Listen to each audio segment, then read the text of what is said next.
and gentlemen. This is your host, speaking to you from the flickering shadows of 9 lives of fear, where whispers echo through the halls of memory, and the past is never quite as dead as we hope. Today's tale wafts in from the misty corners of Havenwood, Pennsylvania. A quiet town of checkered tablecloths, Sunday sermons, and secrets long buried beneath the linoleum floors of Northwood High.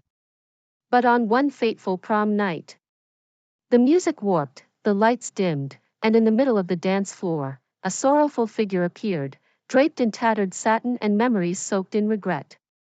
This is the tale of a dance that never truly ended, of a promise broken, and a ghost who waited, decade after decade, for someone to finally listen. So pour yourself a warm drink, turn down the lights, and draw your curtains tight. Because this isn't just another high school haunting. This is the Prom Night Ghost, and her sorrow still lingers. Northwood High, nestled in the sleepy town of Havenwood, Pennsylvania, wasn't the kind of place where anything unusual was supposed to happen. Havenwood ran on routine: Friday night football games, Sunday morning church bells, and the comforting predictability of small town life. But beneath that calm surface simmered something else. A history of whispers, forgotten tragedies, and a lingering unease that clung to the school's old walls like cobwebs. The annual prom was the highlight of the social calendar, a chance for students to trade in textbooks for tuxedos, gym bags for gowns, and lose themselves in one enchanted night. This year's theme was Enchanted Evening, a timeless choice meant to evoke fairy tale charm. The gymnasium had been transformed, shimmering fabric draped the walls, fairy lights twinkled like caught stars, and a mirror ball spun slowly overhead, casting reflections that glittered across the polished floor. Amid the crowd of glitter and nerves, 2 students stood out: Lena, a shy artist with a love of vintage clothes and an eye for details, and Michael, a popular athlete known for his easy smile and surprising depth. They were an unlikely pair, drawn together by a shared love for old movies and a banter that surprised them both. The night began like any other. Awkward slow dances, nervous laughter, teenage drama unfolding in every corner. But Lena and Michael were lost in their own world, their conversation flowing easily, their laughter rising above the music. Then something strange happened. In the middle of an upbeat dance track, the music suddenly stuttered and warped, like a vinyl record skipping. A collective groan rose from the crowd as the DJ fumbled with the equipment. The music returned a moment later, but something was off. A subtle, almost unnoticeable shift in tone, a soft undercurrent of sadness woven into the beat. Most dismissed it as a technical glitch. The party carried on. But then, the lights flickered. Not a quick flash, but a long, unsettling dimming. For a few heartbeats, the gym was plunged into near darkness. A hush fell over the students.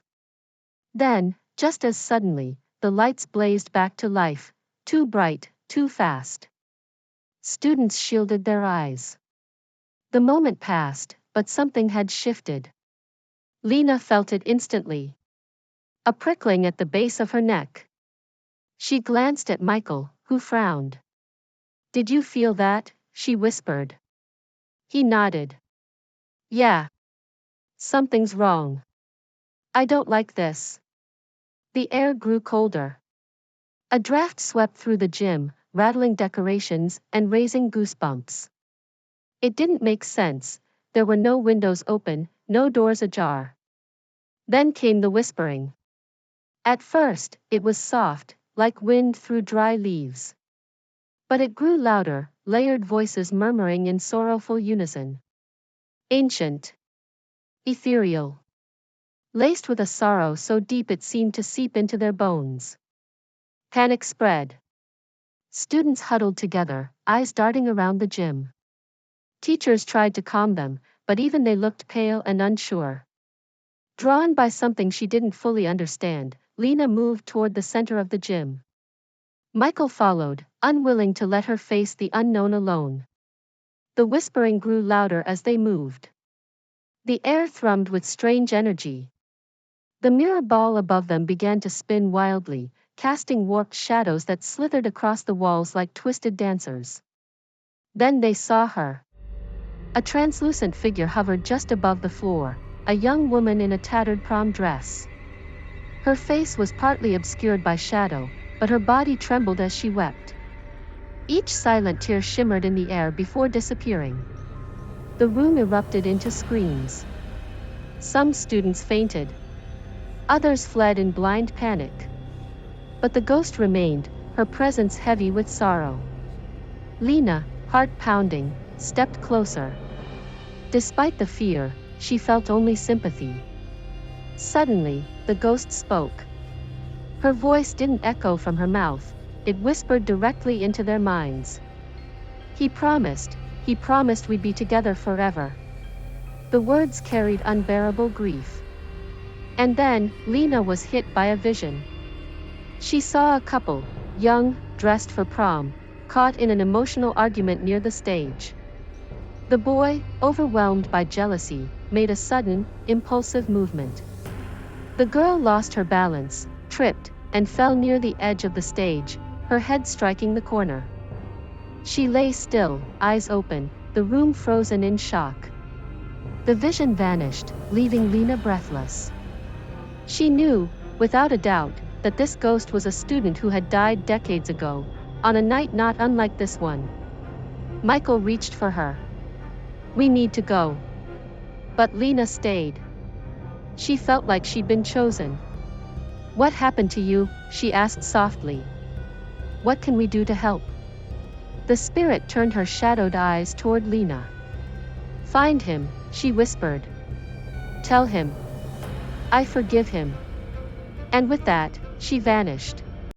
The whispering stopped. The cold lifted. The gym returned to normal, messy, stunned, and forever changed. The prom was cancelled. Students went home shaken. Some whispered about ghosts. Others tried to forget. But Lena and Michael couldn't.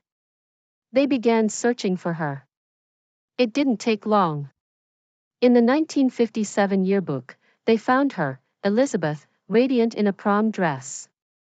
A note beneath her name mentioned she had died shortly after prom. A local newspaper article confirmed it, an accidental fall during an argument with her boyfriend, Thomas.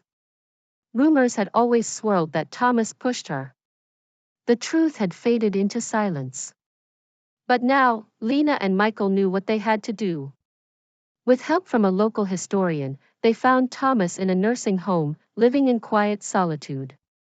He was frail, eyes full of years and regret. At first, he was suspicious. But as Lena and Michael shared Elizabeth's message, his expression crumpled. He wept openly. He acknowledged everything, the regret, the heated moment, and the heavy burden he had carried quietly for over 60 years. Hearing her forgiveness shattered something inside him, and healed something too. He thanked them again and again, saying they had lifted a weight he thought would follow him to the grave. That night, Lena and Michael returned to the gym. They stood at the center, holding hands. The air cooled. Whispering returned, gentle this time. And then, Elizabeth appeared. Her face was no longer shadowed. She looked at peace. She smiled, an expression full of thanks and release. "Thank you," she whispered. "Thank you for setting me free." And with that, she vanished, this time for good. The prom that never ended had finally found its ending. Elizabeth and Thomas's story became part of school legend, not just a ghost tale, but a lesson. A reminder that forgiveness can free even the most haunted of hearts. And though Northwood High never held another prom in that gym, the memory lingered. Not of terror, but of compassion, of courage, and of a night that proved magic doesn't always look the way we expect. Sometimes, it looks like helping someone let go.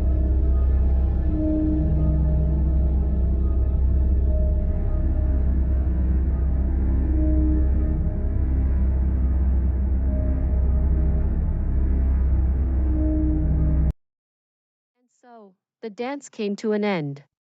But for one lonely spirit in a tattered gown, it wasn't about music or corsages. It was about being heard, just once, before fading into the silence. Lena and Michael never returned to prom after that night. But they left with something far more haunting than memories. They carried a truth lost to time, and the heavy hush of a promise finally fulfilled. It makes you wonder, dear listeners, how many old gymnasiums, quiet towns, or forgotten corners still echo with untold stories? How many restless hearts are just waiting for someone to listen? Here at 9 Lives of Fear, we've learned one thing time and time again: the past rarely stays buried. And the dead? Well, sometimes, they have one last dance to finish. Until next time, keep your lights low, your minds open. And remember, every haunting began as someone's heartbreak. Hey, horror fans. If you enjoyed our chilling tale and want to keep the spine-tingling stories coming, don't forget to hit that like button. Your support keeps the darkness alive. Share this video with your friends, let's spread the fear together. And if you haven't already, make sure to subscribe and turn on notifications, so you never miss a hair-raising moment. Join our community of thrill seekers and prepare for more eerie adventures. Thanks for watching, and remember, stay scared.